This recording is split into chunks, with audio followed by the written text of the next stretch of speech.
ಪದ್ಮಪುರಾಣದ ಚಿಂತನೆಯನ್ನು ಮಾಡ್ತಾ ಇದ್ದೇವೆ. ಇಡೀ ಜಗತ್ತನ್ನು ತಿಳಿದುಕೊಳ್ಳುವುದು ದೇವರನ್ನು ತಿಳಿದುಕೊಂಡ ಹಾಗೆ. ದೇವರನ್ನು ತಿಳ್ಕೊಳ್ಳಿಕ್ಕೆ ಸುಲಭದ ಮಾರ್ಗ ಏನು ಅಂತಂದರೆ ದೇವರಿಂದ ಸೃಷ್ಟವಾದ ಜಗತ್ತನ್ನು ತಿಳ್ಕೊಳ್ಳುವಂಥದ್ದು ಅಂತ ಪುರಾಣ ಅಲ್ಲಲ್ಲಿ ಹೇಳ್ತಾ ಬರ್ತದೆ. ಹಾಗಾಗಿ ಅನೇಕ ನಮ್ಮ ನಿತ್ಯ ಜೀವನದಲ್ಲಿ ಉಪಯುಕ್ತವಾದಂತಹ ವಿಚಾರಗಳನ್ನು ಪುರಾಣ ಹೇಳ್ತಾ ಬರ್ತದೆ. ಪುರಾಣ ತುಂಬ ರೀತಿಯ ವಿಚಾರಗಳನ್ನು ಹೇಳ್ತದೆ. ಒಂದಷ್ಟು ವೇದಾಂತ ವಿಚಾರಗಳನ್ನು ಪುರಾಣ ಹೇಳ್ತದೆ. ನಾನು ತುಂಬ ಗಹನವಾದಂತಹ ವಾಕ್ಯಾರ್ಥ ಮಾಡಲೇಬೇಕಾದಂತಹ ಕೆಲವು ವಿಚಾರಗಳನ್ನು ನಾನು ಸ್ಪರ್ಶ ಮಾಡಲಿಲ್ಲ. ಕಾರಣ ಅದು ಒಂದು ರೀತಿಯ ಆಸಕ್ತಿ ಇರುವ ಕ್ಷೇತ್ರ, ಅಂಥವರಿಗೆ ಮಾತ್ರ ಅದು ಅಗತ್ಯ ಇರ್ತದೆ ಎನ್ನುವ ದೃಷ್ಟಿಯಿಂದ ಜನಸಾಮಾನ್ಯರಿಗೆ ಬೇಕಾಗುವಂಥ ವಿಚಾರಗಳನ್ನು ಹೆಚ್ಚು ನಾನು ಸ್ಪರ್ಶ ಮಾಡ್ತಾ ಇದ್ದೇನೆ. ತುಂಬ ಗಹನವಾದ ವಿಚಾರವೂ ಉಂಟು. ಪರಬ್ರಹ್ಮನ ಬಗ್ಗೆ ಜಿಜ್ಞಾಸೆ, ಅದೇ ರೀತಿಯಲ್ಲಿ ಜಗತ್ತಿನ ಬಗ್ಗೆ, ಜಗತ್ತಿನ ಸೃಷ್ಟಿಯ ಬಗ್ಗೆ ಒಂದಷ್ಟು ಪಾರಿಭಾಷಿಕ ಶಬ್ದಗಳನ್ನೇ ಇಟ್ಟುಕೊಂಡು ಜಗತ್ತಿನ ಸೃಷ್ಟಿಯ ವಾದದ ಬಗ್ಗೆ ಒಂದಷ್ಟು ಜಿಜ್ಞಾಸೆಗಳು ಪುರಾಣ ಮಾಡ್ತದೆ. ಸೂಕ್ಷ್ಮವಾಗಿ ಒಂದೆರಡು ವಿಚಾರ ಹೇಳುವುದಾದರೆ, ಪುರಾಣ ಒಂದು ಹಂತದಲ್ಲಿ ಕಪಿಲಾಚಾರ್ಯನ ವೃತ್ತಾಂತವನ್ನು ತಿಳಿಸ್ತದೆ. ಕಪಿಲ ರೂಪ ಭಗವಂತನ ಒಂದು ಅವತಾರ ರೂಪ. ದೇವರು, ನಾವು ಎಣಿಸ್ಕೊಂಡಿದ್ದೇವೆ ದೇವರಿಗೆ 10 ರೂಪ ಇರುವಂಥದ್ದು, ಮತ್ಸ್ಯಾದಿ ದಶಾವತಾರಗಳು ಮಾತ್ರ ದೇವರಿಗೆ ಅಂತ. ಆದರೆ ಇದು ಪ್ರಧಾನವಾಗಿ ನಮಗೆ ಪುರಾಣಗಳು ಲೆಕ್ಕ ಹಾಕಿಕೊಟ್ಟದ್ದು. ಮತ್ಸ್ಯ, ಕೂರ್ಮ, ವರಾಹ, ನರಸಿಂಹ ಅಂತ ಹೀಗೆ 10 ಅವತಾರಗಳನ್ನು. ಈ 10 ಅವತಾರ ಅಲ್ಲದೆ ದೇವರು ಇನ್ನಷ್ಟು ರೂಪದಲ್ಲಿದ್ದಾನೆ. ಪ್ರಧಾನವಾದ ಎಷ್ಟೋ ರೂಪಗಳು ನಾವು ಅದನ್ನು ಲೆಕ್ಕ ಹಾಕುವುದಿಲ್ಲ. ಭಾಗವತವನ್ನು ಲೆಕ್ಕ ಹಾಕ್ತದೆ. 24 ರೂಪಗಳನ್ನು ಭಾಗವತ ತೋರಿಸ್ತದೆ. ಹಾಗೆ ಅನೇಕ ರೂಪಗಳನ್ನು ನಾವು ಬಿಟ್ಟು ಬಿಡ್ತೇವೆ. ಧನ್ವಂತರಿ ಭಗವಂತನ ಒಂದು ಅವತಾರ, ಒಂದು ರೂಪವೇ. ಅದನ್ನು ದಶಾವತಾರದಲ್ಲಿ ನಾವು ಸೇರಿಸುವುದಿಲ್ಲ, ಅದು ಬೇರೆ. ಮೋಹಿನಿ ಅದು ಭಗವಂತನ ಒಂದು ಅವತಾರವೇ, ವಿಷ್ಣುವೇ ಮೋಹಿನಿ ರೂಪ ತಾಳಿದ್ದ. ಹಾಗಾಗಿ ಅದನ್ನು ನಾವು ದಶಾವತಾರದಲ್ಲಿ ಸೇರಿಸುವುದಿಲ್ಲ. ಅದೇ ರೀತಿಯಲ್ಲಿ ಶಿಂಶುಮಾರ ಅಂತ ಇಡೀ ಜಗತ್ತನ್ನು ಧಾರಣೆ ಮಾಡಿರುವ, ಅಂದರೆ ವ್ಯೋಮವನ್ನು ಧಾರಣೆ ಮಾಡಿರುವ ಬ್ರಹ್ಮಾಂಡ ಧಾರಕವಾದ ಒಂದು ರೂಪ. ಎಷ್ಟು ದೊಡ್ಡ ರೂಪ ಅದು ಅಂತಂದರೆ, ಅದೊಂದು ನಕ್ರದ ಹಾಗೆ, ಒಂದು ಏಡಿಯ ಹಾಗೆ ಇರುವಂಥದ್ದು. ಆ ರೀತಿಯಲ್ಲಿ ಆ ರೂಪ ಉಂಟು. ಅದರ ಬಾಲದಲ್ಲಿ ಎಲ್ಲ ಗ್ರಹ ನಕ್ಷತ್ರಗಳು ಪೋಣಿಸಲ್ಪಟ್ಟಿದ್ದಾವೆ ಅಂತ, ಅಷ್ಟು ದೊಡ್ಡ ರೂಪ ಅದು. ನಾಭೇರದಸ್ತಾತ್ ಮಕರಾಕೃತಿ ವಿಭುಂ ತದೂರ್ಧ್ವಭಾವಿಗೆ ವಿಲಸನ್ ನೃಕಾಯಂ ಅಂತ ಅವನನ್ನು ಸ್ತೋತ್ರ ಮಾಡ್ತಾರೆ. ನಾಭಿ ಅಧಸ್ತಾತ್ ಕೆಳಗೆ ಮೊಸಳೆಯ ರೀತಿಯಲ್ಲಿ ಅಂತ, ಕೆಲವರು ಏಡಿಯ ರೀತಿಯಲ್ಲಿ ಅಂತ, ಆ ರೀತಿಯಲ್ಲಿ ಚೇಳಿನ ರೀತಿಯಲ್ಲಿ ಅಂತ, ಆ ರೀತಿ ಇರುವಂತಹ ಒಂದು ರೂಪ ಅಂತ. ಅದರಲ್ಲಿ ಗ್ರಹ ನಕ್ಷತ್ರಗಳು ನೇತಾಡ್ತಾ ಇದ್ದಾವೆ ಅಂತಂದರೆ, ಆ ಬಾಲವನ್ನು ಆಶ್ರಯಿಸಿಕೊಂಡಿದ್ದಾವೆ ಅಂತಂದರೆ ಎಷ್ಟು ದೊಡ್ಡ ರೂಪ ಅಂತ ಆಲೋಚನೆ ಮಾಡಿ. ಶಿಂಶುಮಾರ ಎನ್ನುವಂಥದ್ದು ಒಂದು ರೂಪ. ಇನ್ನು ಅನಸೂಯೆಯಲ್ಲಿ ಉದ್ಭೂತವಾದದ್ದು ದತ್ತಾತ್ರೇಯ. ಅತ್ರಿ ಮತ್ತು ಅನಸೂಯೆಯಲ್ಲಿ ಭಗವಂತ ಹುಟ್ಟಿ ಬಂದದ್ದು ದತ್ತಾತ್ರೇಯ, ದತ್ತ ಎನ್ನುವ ರೂಪ.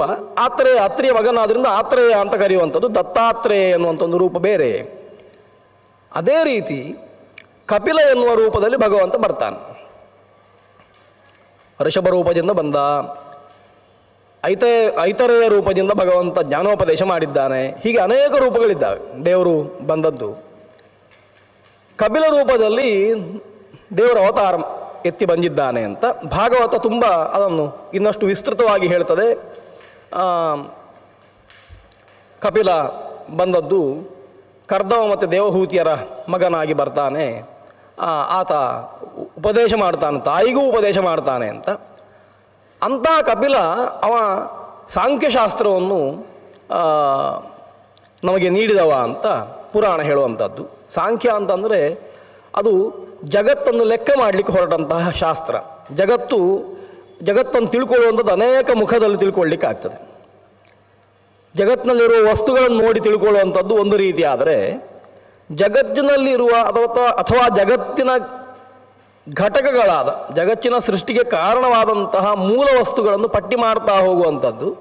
ಈ ರೀತಿ ಪಟ್ಟಿ ಮಾಡಿ 25 ವಸ್ತುಗಳಿಂದ ಜಗತ್ತು ಸೃಷ್ಟವಾಗಿದೆ. ತತ್ವಗಳು ಅಂತಂದರೆ 25. ತತ್ವ ಅಂತಂದರೆ ಜಗತ್ ಸೃಷ್ಟಿಗೆ ಕಾರಣವಾದಂತಹ ಮೂಲ ವಸ್ತುಗಳು ಅಂತ ಇಟ್ಟುಕೊಳ್ಳುವ. ಅವುಗಳನ್ನು 25 ಅಂತ ಲೆಕ್ಕ ಮಾಡಿ ಆ ಸಂಖ್ಯೆಯಲ್ಲಿ ಜಗತ್ತಿನ ಪರಿಚಯವನ್ನು ಮಾಡಿಕೊಡುವಂಥ ಒಂದು ಶಾಸ್ತ್ರ. ಅದನ್ನು ಆಚಾರ್ಯ ಕಪಿಲ ಜನತೆಗೆ ಬೋಧಿಸಿದ ಎನ್ನುವ ದೃಷ್ಟಿಯಿಂದ ಕಪಿಲನನ್ನು ಕೂಡ ಭಗವಂತನ ಅವತಾರ ಅಂತ ಪುರಾಣ ವರ್ಣಿಸ್ತದೆ. ಇದೊಂದು ಅದ್ಭುತವಾದದ್ದು.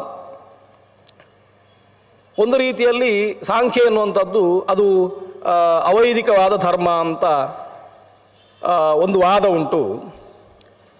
ಆದರೆ ಇವತ್ತು ನಮಗೆ ಸಿಗುವಂತಹ ಸಾಂಖ್ಯ ಆ ರೀತಿ ಕಾಣ್ತದೆ. ಆದರೆ ಮೂಲವಾಗಿ ಮಧ್ವಾಚಾರ್ಯರು ಹೇಳ್ತಾರೆ, ಸಾಂಖ್ಯ ಅಂತಂದರೆ ಕಪಿಲ ಉಪದೇಶ ಮಾಡಿದ ಸಾಂಖ್ಯ ಯಾವುದು ಅಂತ ಕೇಳಿದರೆ ಅದು ನಾವಿವತ್ತು ನೋಡ್ತಾ ಇರುವಂಥ ಸಾಂಖ್ಯ ಅಲ್ಲ. ಅದು ಬರಬರುತ್ತಾ ಕೊನೆಗೆ ಅದರ ಜ್ಞಾನ ಅದು ಮಸುಕಾಗಿ ಮೂಲ ಮರೆಯಾಗಿ ಅನಂತರ ಬಂದ ವ್ಯಾಖ್ಯಾನವೇ ಮೆರೀತಾ ಉಂಟು. ಹಾಗಲ್ಲ.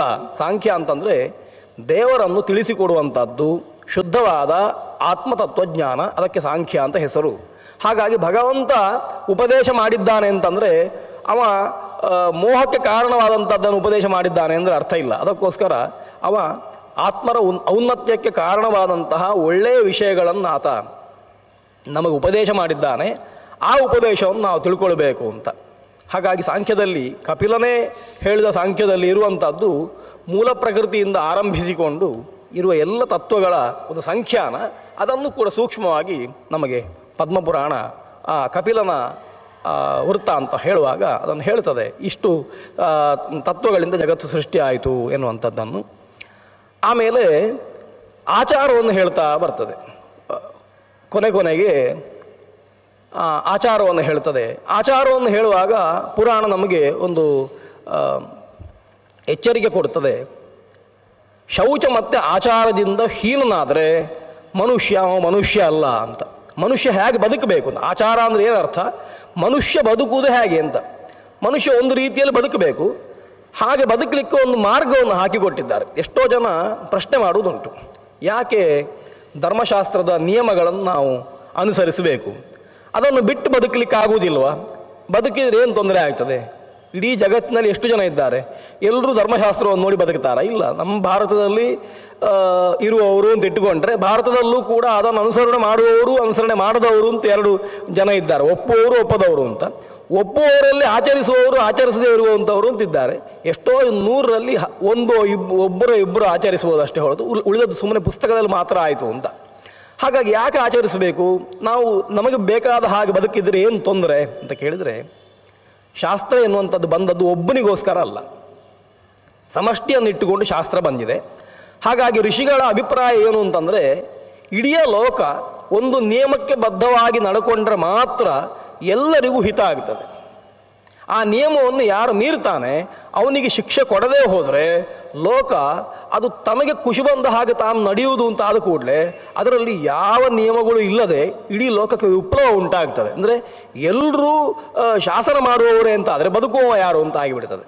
ಸಣ್ಣ ಉದಾಹರಣೆ ಹೇಳ್ತೇನೆ. ನಮಗೆ ದಾರಿಯಲ್ಲಿ ಹೋಗಲಿಕ್ಕೆ ವಾಹನವನ್ನು ನಾವು ಡ್ರೈವಿಂಗ್ ಮಾಡ್ತಾ ಹೋಗ್ತೇವೆ ಅಂತ ಆದರೆ ಒಂದಿಷ್ಟು ಟ್ರಾಫಿಕ್ ರೂಲ್ಸ್ ಅಂತ ಉಂಟು. ವಾಹನ ಹಿಡ್ಕೊಂಡು ಹೋಗುವಾಗ ಇದೇ ರೀತಿ ಹಿಡ್ಕೊಂಡು ಹೋಗಬೇಕು, ಈ ರೀತಿಯಲ್ಲೇ ಪ್ರಯಾಣ ಮಾಡಬೇಕು, ನಮ್ಮ ಎಡಬದಿಯಲ್ಲಿ ಹೋಗಬೇಕು, ಬಲಬದಿಗೆ ಹೋಗಬಾರ್ದು, ಬರುವವನಿಗೆ ದಾರಿ ಬಿಡಬೇಕು, ಎತ್ತರ ಹತ್ತುವಾಗ ಹತ್ತುವವನಿಗೆ ದಾರಿ ಬಿಡಬೇಕು, ಇಳಿಯುವ ಸ್ವಲ್ಪ ನಿಧಾನ ಬರಬೇಕು, ಆಮೇಲೆ ದೀಪ ಬಂದರೆ ನಿಲ್ಲಿಸಬೇಕು, ಸೂಚನೆ ಬಂದರೆ ನಿಲ್ಲಿಸಬೇಕು, ನೋ ಎಂಟ್ರಿಯಲ್ಲಿ ಹೋಗಬಾರ್ದು ಅಂತ. ಇದನ್ನು ಯಾರು ಮಾಡಿದ್ದು?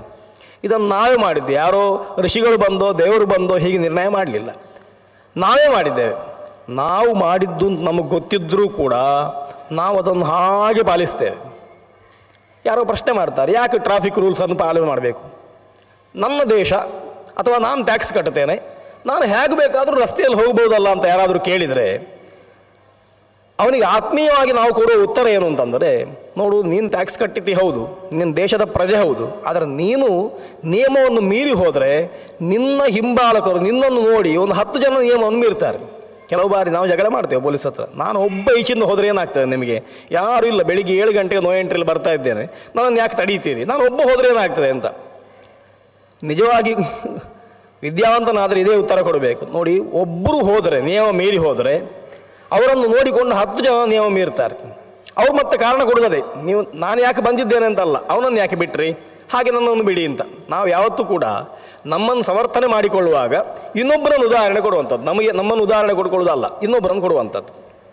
ಅವರಿಗೆ ಯಾಕೆ ಕೊಟ್ರಿ, ನೀನು ಯಾಕೆ ತಪ್ಪು ಮಾಡಿದಿ ಅಂತ ಕೇಳಿದರೆ ಅವನಿಗೆ ಯಾಕೆ ನೀವು ಬೈಯುವುದಿಲ್ಲ ಅಂತ, ಹೀಗೆ ನಾವು ಮತ್ತೊಂದು ಪ್ರಶ್ನೆಯನ್ನೇ ಎತ್ತಿ ಅದಕ್ಕೆ ಉತ್ತರ ಅಂತ ಪ್ರಶ್ನೆಯನ್ನು ತೋರಿಸಿ ನಮ್ಮದನ್ನು ನಾವು ಸಮರ್ಥನೆ ಮಾಡಿಕೊಳ್ತೇವೆ. ಈ ರೀತಿಯಲ್ಲಿ ನಾವು ಯಾವುದಾದ್ರೂ ಒಂದು ನಿಯಮವನ್ನು ಮೀರ್ತೇವೆ ಅಂತಂದರೆ, ಎಲ್ಲರೂ ಮೀರಿದರೆ ಏನು ಮಾಡಬೇಕು?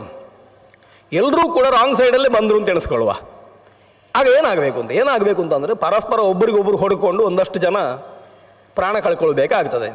ಇದು ಸಾಮಾನ್ಯವಾಗಿ ನಮಗೆಲ್ಲ ಗೊತ್ತಿರುವ ವಿಚಾರ. ಇದು ಸಣ್ಣ ಒಂದು ಟ್ರಾಫಿಕ್ ರೂಲನ್ನು ನಾವು ಮೀರಿದರೆ, ಸಂಚಾರದ ನಿಯಮವನ್ನು ಮೀರಿದರೆ ಇಷ್ಟು ವಿಪ್ಲವ ಆಗ್ತದೆ ಅಂತಂದರೆ, ನಾವು ಬದುಕುವ ನಿಯಮವನ್ನೇ ಮೀರಿದರೆ, ಕೇವಲ ಪ್ರಯಾಣ ಮಾಡುವುದು ಬದುಕಿನಲ್ಲಿ ದಿನದಲ್ಲಿ ಒಂದು ಅರ್ಧ ಗಂಟೆಯೋ 1 ಗಂಟೆಯೋ ಅಥವಾ ಕೆಲವರಿಗೆ 5 ನಿಮಿಷದ ಕಾರ್ಯಕ್ರಮ, ಒಂದು ದಿವಸ 24 ಗಂಟೆಯ ದಿವಸದಲ್ಲಿ ಸಂಚಾರ ಮಾಡುವುದು, ಒಂದು ಕಡೆಯಿಂದ ಮತ್ತೊಂದು ಕಡೆಗೆ ಹೋಗುವುದೇನು ಅಂತದ್ದು ಸಣ್ಣ ಒಂದು ಕೆಲಸ ಅಷ್ಟೇ. ಕೆಲವರು ಅದೇ ಉದ್ಯೋಗದವರು ಇರ್ಬೋದು, 12 ಗಂಟೆಯು ಸಂಚಾರ ಮಾಡ್ಬೋದು, ಅದು ಬೇರೆ. ಸಾಮಾನ್ಯ ಮನುಷ್ಯರಿಗೆ ಒಂದು ಕಡೆಯಿಂದ ಮತ್ತೊಂದು ಕಡೆಗೆ ಹೋಗಲಿಕ್ಕೆ ಒಂದು 5 ನಿಮಿಷವೋ 10 ನಿಮಿಷವೋ ಸಾಕು. ಈ 5 ನಿಮಿಷದಲ್ಲಿಯೂ ನಾವು ಅಷ್ಟು ನಿಯಮಗಳನ್ನು ಪಾಲಿಸಬೇಕು ಅಂತಂದರೆ, ಪಾಲಿಸಲಿಲ್ಲ ಅಂತಂದರೆ ವಿಪ್ಲವ ಆಗ್ತದೆ ನಾವೇ ಒಪ್ಪಿಕೊಳ್ಳುವಾಗ ಧರ್ಮಶಾಸ್ತ್ರ ಹೇಳ್ತದೆ, ಸಮಗ್ರವಾದ ಬದುಕಿಗೆ ನಾವು ಇಷ್ಟು ನಿಯಮಗಳಂತೂ ಮಾಡಿಕೊಂಡಿದ್ದೇವೆ, ಆ ನಿಯಮಗಳನ್ನು ಮೀರಿದ್ರೆ ಏನಾಗಲಿಕ್ಕಿಲ್ಲ ಲೋಕದಲ್ಲಿ. ಅದಕ್ಕೋಸ್ಕರ ನಿಯಮಗಳನ್ನು ಪಾಲಿಸಬೇಕು ಅಂತ ಅಷ್ಟೇ ಹೊರತು ಬೇರೆ ಯಾವುದಕ್ಕಲ್ಲ. ನಿಯಮಗಳು ಬಂದದ್ದು ಯಾಕೆ ಅಂತ ಕೇಳಿದರೆ ನಮಗೆ ಒಳ್ಳೆಯದಾಗಲಿ ಅಂತಲೇ ಬಂದದ್ದು.